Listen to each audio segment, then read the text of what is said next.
was implicated in the flood control scandal after retired Marine Sergeant Orly Gutesa testified during the Senate Blue Ribbon Committee hearing that the lawmaker is a leading figure in this scandal.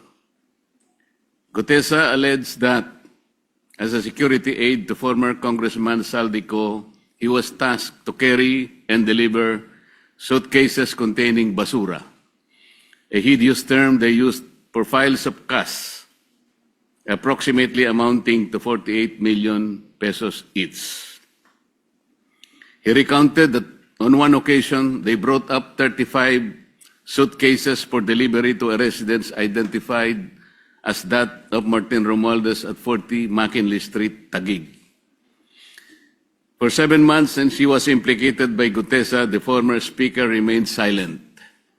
Only now has he spoken through a video statement dated April 21, 2026, where he finally addressed the allegations surrounding what is now one of the largest systemic looting of the national treasury in our nation's history, the flood control scandal.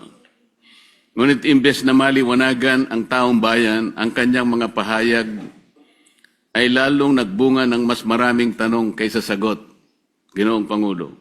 At first glance, the statement appears to be a defense grounded in law, process, and institutional structure.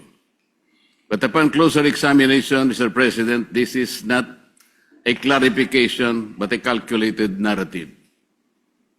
And it is our duty as members of this chamber to dissect this narrative, expose its inconsistencies, and ensure that the truth is not buried beneath rhetoric.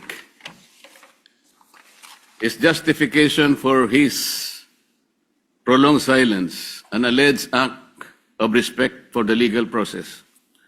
But lest we forget, this is the same individual who declined the invitation to appear before the Senate to answer questions under oath.